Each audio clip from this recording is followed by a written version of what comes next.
Hi అండి, అందరికీ నమస్కారం. Welcome to our channel. ఈరోజు మనం 6వ తరగతిలో మొదటి పాఠమైనటువంటి అభినందన పాఠం నేర్చుకుంటున్నాం. ముందుగా మనం ఇక్కడ కవర్ పేజ్ చూసినట్లయితే ఇక్కడ నుండి కూడా ప్రశ్నలు వస్తున్నాయి. ఇక్కడ చూద్దాం. 6వ తరగతి తెలుగు వాచకం అని ఉంది కదండి. దీని యొక్క అంటే మన తెలుగు టెక్స్ట్ పేరేంటిది అని కూడా మనకు అడగచ్చు. కాబట్టి నవ వసంతం 1 అని మీరు గుర్తుపెట్టుకోండి. దాని వెనకాల ఇక్కడ చైల్డ్ లైన్ గురించి ఇచ్చారు, మీరు అది చదువుకోండి. నెక్స్ట్ ఇక్కడ 100 ఎమర్జెన్సీ డైల్ గురించి ఇచ్చారు. ఇదంతా కూడా మనకు కవర్ పేజీలో ఉన్నటువంటి ముఖ్య అంశాలు. నెక్స్ట్ మనం వెళ్ళినట్లయితే ఇదంతా కూడా సూచిక, విషయ సూచిక అండి. మనకు ఇండెక్స్ మనం ప్రతి క్లాస్లో చూపెట్టాం. కాబట్టి మొదటి క్లాస్ అయినటువంటి ఏదైనా ఉందంటే అవి ప్రతి ఒక్క క్లాస్కి ఆ క్లాస్లోనే చూపెడతాం. కాబట్టి 1కి 2 సార్లు చూడండి. మీరు దాంట్లో ఎన్ని పాఠాలు ఉన్నాయి అనేది కూడా మనకు కంపల్సరిగా తెలుసుకోవాల్సిన అవసరం ఉంది. ఇక్కడ ఈరోజు మనం నేర్చుకోవాల్సిన పాఠం ఏంటిదంటే అభినందన.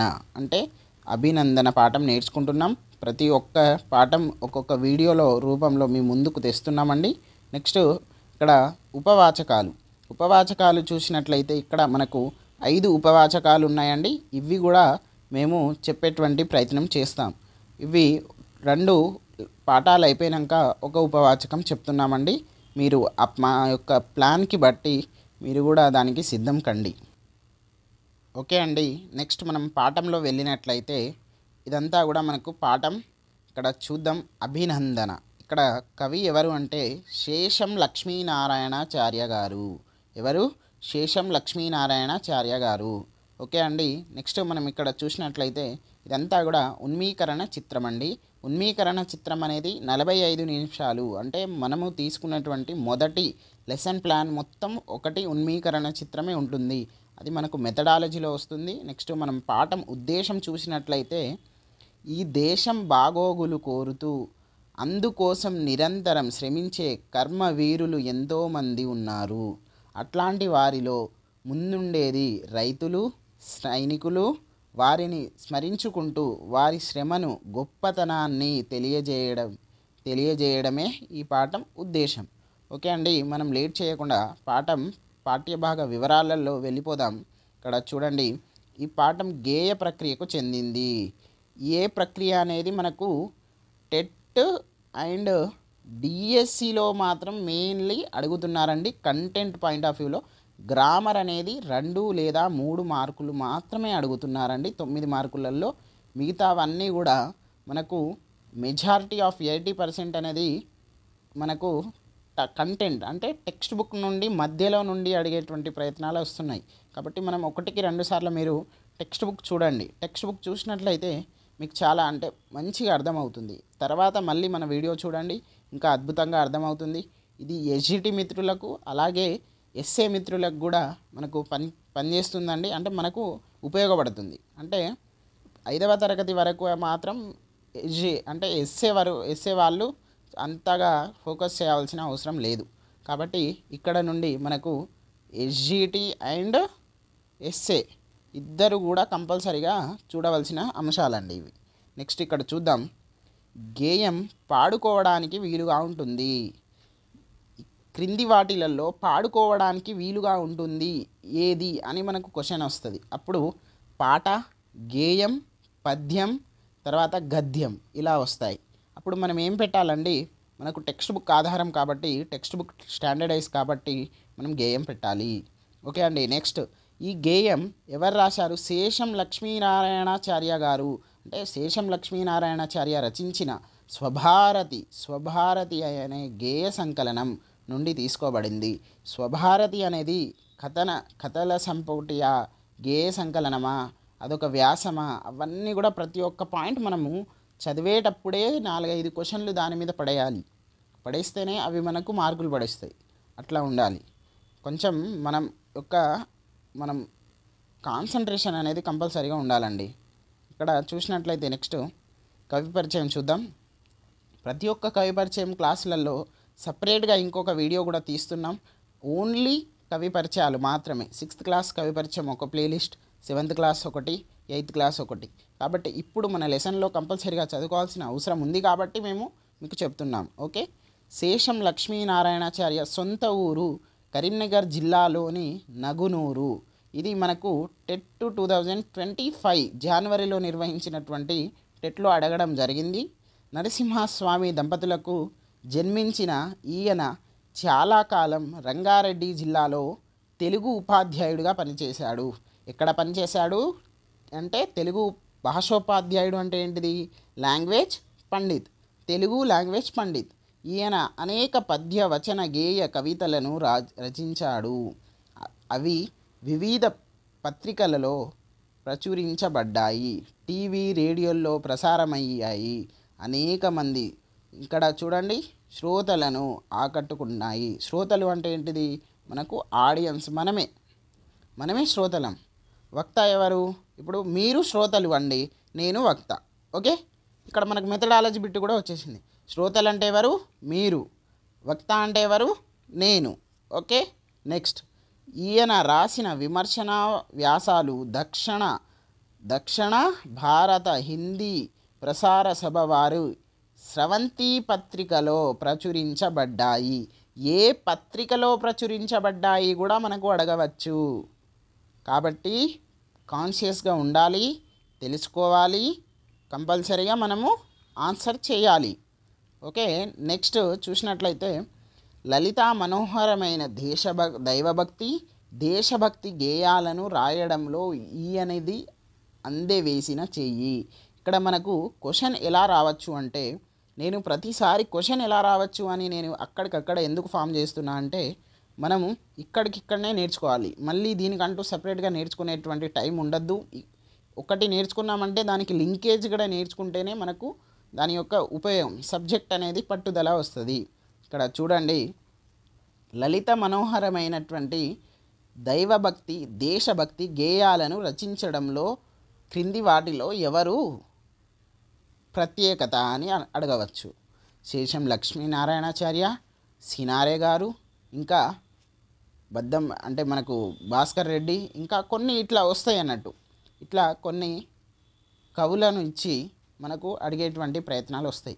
కాబట్టి కాన్షియస్గా ఉండాలి, ప్రతి ఒక్క పాయింట్ బిట్ టు బిట్ చదవాలి. ఓకే, మనం ప్రవేశికలో వెళ్ళినట్లయితే దేశానికి వెన్నుముక రైతు, దేశానికి కంటి రెప్పలా కాపాడేవాడు సైనికుడు, వారిద్దరూ లేకపోతే దేశ ప్రజలకు తిండి, దేశానికి రక్షణ ఉండదు. దేశం కోసం వాళ్ళిద్దరూ పడే శ్రమను వర్ణించడానికి ఎన్ని మాటలైనా సరిపోవు. అందుకే లాల్ బహదూర్ శాస్త్రి జై జవాన్ జై కిసాన్ అన్నాడు. ఇది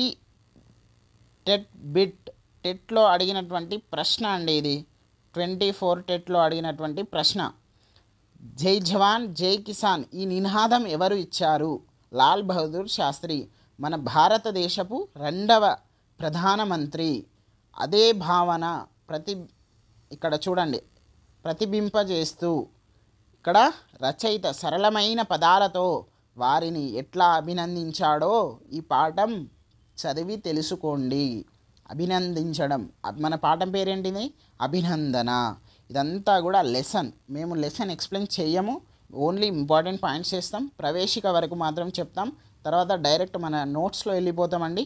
మీరు ఇది గమనించగలరు. ఓకే, నెక్స్ట్ చూసినట్లయితే మనకు ఇక్కడ ఇదంతా కూడా సారాంశం. ఇది కూడా మీరే చదువుకోవాలి. మనం జస్ట్ ఇక్కడ డైరెక్ట్ వెళ్ళిపోదాం. ఇదంతా కూడా కవి పరిచయం ఇప్పుడే మనం డిస్కస్ చేసాం. నెక్స్ట్ చూద్దాం ఇక్కడ అర్థాలు చూసినట్లయితే రుధిరం అంటే ఏంటిది? రక్తం. పసిడి అంటే బంగారం. ఓకే, పసిడి కాంతులలో వెలుగు అంటే బంగారంగా వెలుగు అని అర్థము. హాలికులు అంటే రైతులు, కర్షకులు కూడా అనొచ్చు మనం. నెక్స్ట్ ఇక్కడ స్వేద్వం అంటే చెమట. మనం ఏమనుకుంటాం? రక్తం అని కూడా అనుకుంటాం. స్వేదం చిందించురా అంటారు కదా, రక్తం చిందించురా, కానీ రక్తం కాదు. ఏంటిది? చెమట. చెమట. ఓకే, నెక్స్ట్ జెండా అంటే జెండా, పతాకం, బావుట, ధ్వజం. ఇవి 3 అర్థాలు ఇచ్చేటువంటివి జెండా. ఇక్కడ మనకు పతాకం ఇచ్చి జెండా కూడా ఇవ్వచ్చు, బావుట ఇచ్చి జెండా ఇవ్వచ్చు, ఎట్లయినా ఇవ్వచ్చు. ఇటుది ఇటు అడగచ్చు, ఇటుది ఇటు అడగచ్చు. కాబట్టి మనం ప్రతి ఒక్కటి నేర్చుకోవాల్సిందే. సేమ్ నెక్స్ట్ ఇక్కడ చూసినట్లయితే మనకు ఖడ్గం ఉంది. ఖడ్గం అంటే కత్తి, అసికి, కృపాణం. ఓకే అండి, మీకు ఒక 2 క్వశ్చన్స్ ఉన్నాయి. మీరు కామెంట్ బాక్స్లో తెలియజేయండి. నేను ప్రత్యేకంగా చెప్తున్నా, కామెంట్ బాక్స్లో మీ యొక్క ఆన్సర్ వస్తే మాకు బూస్ట్ వస్తుంది. ఎవరు కామెంట్ చేయట్లేదని మీరు చేయకుండా ఉండకండి. ఓకే, నీతి ఏంటిది? నీతి కర్మశీలురు అని ఎవరిని అంటారు? నంబర్ 1, ప్రగతి మార్గదర్శకులు అని ఎవరిని అంటారు? ఇవి ఆన్సర్ చేయండి. తర్వాత మనం వ్యాకరణ అంశానికి వెళ్ళినట్లయితే ధ్వని అనే మాటకు చప్పుడు అంటే శబ్దం అని అర్థం. ఎక్కడ? నార్మల్గా ధ్వని సౌండ్ అంటే ఏంటిది? మనకు ధ్వని అంటే ఏంటిది? ధ్వని అంటే మాటకు అంటే అది సౌండ్ అని మనం అర్థం నార్మల్గా మనం డైలీ లైఫ్లో యూజ్ చేసేటువంటి. కానీ భాష విషయంలో వస్తే ధ్వని అంటే నోటితో పలికేది అని అర్థం. ఏంటిది? నోటితో పలికేది అని అర్థం. నెక్స్ట్ అక్షరమాల లేదా వర్ణమాల. మనం అక్షరమాల అనొచ్చు, వర్ణమాల అని కూడా అనవచ్చు. భాష ధ్వనులకు చెందిన అక్షరపు గుర్తుల పట్టిక. అక్షరమాల లేదా వర్ణమాల యొక్క డెఫినేషన్ ఏంటిదంటే భాష ధ్వనులకు చెందిన అక్షరపు గుర్తుల పట్టికయే అక్షరమాల లేదా వర్ణమాల. ఓకే అండి, ఆ అనేది ఒక ధ్వని అంటే అదొక అక్షరం. ఆ నుండి అమహ అంటే అచ్చులు అంటే అవి 16 ఉంటాయి. ఖా నుండి మా అంటే అవి హల్లులు ఎన్ని? 27 ఉంటాయి. ఒకవేళ మీకు క్లారిటీ కావాలంటే మీరు టెక్స్ట్ బుక్లో వెళ్ళి వాటి యొక్క లెక్క కానీ వాటి యొక్క కరెక్షన్స్ అనేవి చేసుకోండి. ఎందుకంటే మనం చెప్పేటువంటిది ఒకరికి నచ్చుతుంది, ఒకరికి నచ్చకపోవచ్చు. కాబట్టి మీ యొక్క స్టైల్లో, మీ యొక్క వే ఆఫ్ థింకింగ్లో కూడా ఆలోచించి నేర్చుకోవాల్సిన అవసరం ఉంది. ఓకే అండి, నెక్స్ట్ మనం చూసినట్లయితే అక్షరమాలలో ఎట్లా ఉన్న హల్లు అనేది పొల్లుగా పలికే ధ్వని. ఇక్కడ మెయిన్ పాయింట్ అంటే అక్షరమాలలో ఎట్లా ఉన్నా హల్లు అనేది పొల్లుగా పలికేటువంటి ధ్వని. ఓకే అండి, మనం ఇక్కడ ఒక ఎగ్జాంపుల్ ఉంది, ఎగ్జాంపుల్ కూడా నేర్చుకుందాం. ఇవన్నీ కూడా టెక్స్ట్ బుక్లో నుండి ఇచ్చినటువంటివే అండి. మీకు భారం కావద్దు అని మేము ఒక సీక్వెన్స్ ఆర్డర్లో మన లెర్నర్ జోన్ తీసుకురావడం జరిగింది. మీ అందరి సపోర్ట్ కావాలి మాకు. సబ్స్క్రైబ్ చేయండి, మన మిత్రులందరికీ షేర్ చేయండి. మన ఛానల్లో వెళ్ళినట్లయితే ప్రీవియస్ ఇయర్ క్వశ్చన్స్ షార్ట్స్లలో పెడుతున్నాం. అలాగే ప్రతి ఒక్కటి ప్లేలిస్ట్ ఆధారంగా మీకు క్లియర్గా ఉన్నాయి. తర్వాత పోస్ట్లలో మేము దాదాపుగా 65 నుండి 70 క్వశ్చన్స్ ఆల్రెడీ పోస్ట్ చేశాం. ఒక 50, 60, 70 మంది కూడా చూస్తున్నారు. 100 పై మంది చేస్తున్నారు ఆన్సర్స్. మీరు కూడా చూడండి, చేయండి, మంచి మార్క్స్ తీసుకురండి. మనకు 100+ ఎలా రావాలో కూడా ఒక వీడియో ఉంది, అవన్నీ కూడా చూడండి. నెక్స్ట్ ఇక్కడ చూద్దాం, మా అనే అక్షరం అంటే మా అనే ధ్వని ఎలా వచ్చింది అనేది మనం ఇక్కడ నేర్చుకుంటున్నాం. ఇక్కడ చూద్దాం, ఇక్కడ ఆ మా మా మా అర్థమైందా? ప్లస్ ఆ అంటే ఏంటిది? ఒకటి హల్లు, ఇంకొకటి అచ్చు, 2 కలిపితే ఇది వచ్చింది. ఇట్లా మీరు గుర్తు పెట్టుకోవాలి అంతే. ఇక మనము దీనికి ఇంకా షార్ట్కట్లు మనం నేర్చుకోవద్దు. ఆడ ఎట్లున్నదో అట్లనే ఇస్తారు. కాబట్టి 1కి 2 సార్లు మంచిగా నేర్చుకోవాలి. ఇక్కడ డిఎస్సి బిట్ అండి, ఇది ద్విత్వక్షరం అనేది డిఎస్సిలో అడిగినటువంటి క్వశ్చన్. తర్వాత మనకు టెట్ మొన్న జరిగినటువంటి 25లో కూడా అడిగారు. ఇక్కడ చూద్దాం, వాటి యొక్క డెఫినేషన్ అడిగారు. దేంట్లో అంటే డిఎస్సిలో ఒక హల్లుకు అదే హల్లుకు చెందిన ఒత్తు చేరితే దాన్ని ద్విత్వక్షరం అంటారు. ఇక్కడ చూడండి, సేమ్ హల్లు అయితే ద్విత్వక్షరం, డిఫరెంట్ అయితే సంయుక్తాక్షరం, 2 or more డిఫరెంట్ అయితే సంశ్లేషాక్షరం. ఓకే, నెక్స్ట్ ఇక్కడ చూద్దాం, మనకు ఒక ఎగ్జాంపుల్ ఇచ్చిండ్రు. ఇక్కడ ఖ అనేది ఎట్లా వచ్చిందంటే ఇక్కడ ఇది ఫస్ట్ ఇది మీకు మంచిగా ఎక్స్ప్లెయిన్ చేస్తాం, వినండి. ఇట్లా చూసుకోవాలి మనం. మీకు టైం ఇవ్వాలి. మీరు వీడియోలు చూస్తుంది నాకు టైం వేస్ట్ అవుతుంది అని కాదు. మీరు కంటెంట్కి ఎప్పుడైతే టైం ఇస్తారో మీకు అప్పుడు కంటెంట్ వస్తుంది. నాలెడ్జ్కి ఎవడైతే టైం ఇవ్వడో వానికి రాదు. అంతే, ఒకటే మాట. ఇక్కడ ఖ ఇది ఏంటిది? ఫస్ట్ ఇది రాద్దాం, ఖ ఇది ఇట్లా రాద్దాం. ఓకే, నెక్స్ట్ ఇది రాద్దాం, ప్లస్ ఇది ఓకే, అర్థమైంది కదా, అర్థమైంది కదా మీకు. ఓకే, నెక్స్ట్ ఇట్లా మనం మళ్ళీ ఇట్లా రాద్దాం. తర్వాత ఇక్కడ ఏంటిది ఖా అంటే నార్మల్, ఇక్కడ నార్మల్ ఖా అంటే ఏంటిది మనకు ఫస్ట్ ఖా ఉంది కాబట్టి మనం ఇక్కడ ఫస్ట్ ఆ రాద్దాం.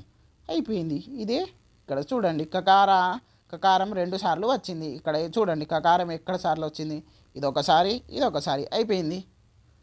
అర్థమైంది కదా మీకు. ఇట్లనే మా మా ఇట్లా రాస్తాం కదా సేమ్. ఇక్కడ చూద్దాం, మా ఒకటి తీసుకుందాం, ప్లస్ ఇక్కడ సేమ్ ఒత్తు రావాలి, మళ్ళీ తర్వాత తర్వాత ప్లస్ ఇక్కడ ఇక్కడ ఒకవేళ ఇట్లా వచ్చిందంటే ఇట్లా రావాలి, లేదు ఇది రాలేదనుకో నార్మల్ ఆనే రావాలి. ఓకే అండి, ఇదంతా కూడా మనకు మీకు ఈజీగా అర్థం కావడానికి చెప్తున్నాం. టైం వేస్ట్ అవుతుందని అయితే అస్సలు అనుకోకండి.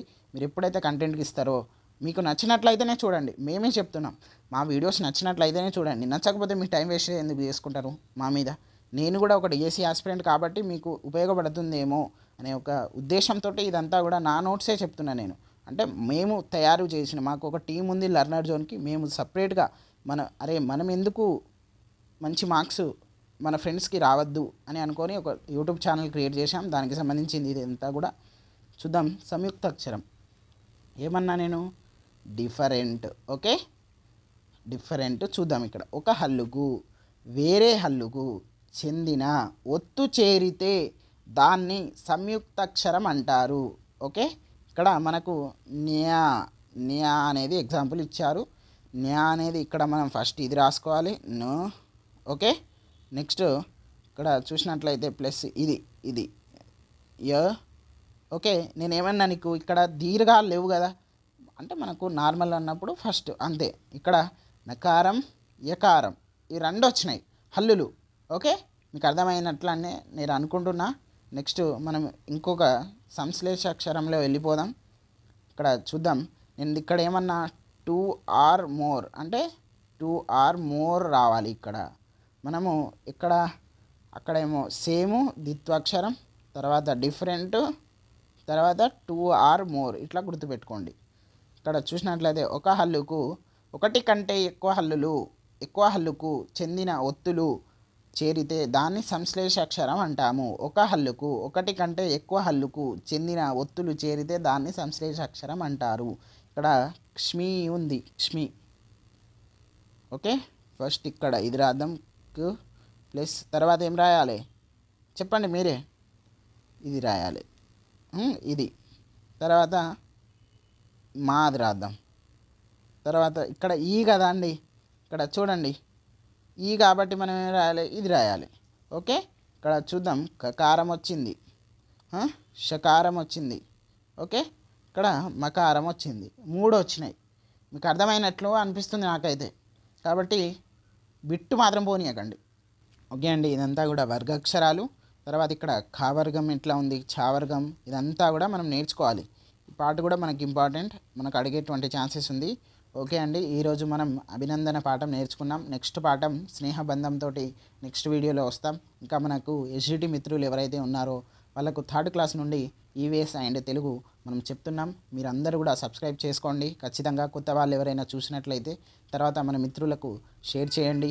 ఎగ్జామ్స్ రాయండి, మంచి మార్క్స్ తీసుకోండి. మన దగ్గర కూడా క్విజ్ లాగా అంటే మన పోస్టులలో వెళ్ళినట్లయితే మేము పెడుతున్నాం. మన వాట్సాప్ గ్రూప్ ఉంది, వాట్సాప్ గ్రూప్ లింక్ ఇస్తాను నేను కింద, జాయిన్ అవ్వండి. అప్డేట్స్ ఈ క్లాస్కి సంబంధించిన నోట్స్ వస్తుంది దాంట్లోనే. తర్వాత వాట్సాప్ ఛానల్ ఉంది జీకే అండ్ సిఏకి, అది కూడా లింక్ పెడతానండి. మీరందరూ కూడా సపోర్ట్ చేయండి. మనం అందరం కలిసి ఒక మంచి ప్రణాళిక సిద్ధంగా పోయి మంచి మార్కులు తెచ్చుకుందాం. టెట్లో ఒక 100+ తెచ్చుకొని డిఎస్సిలో మంచి ఉద్యోగం తెచ్చుకుందామండి. Thank you for all.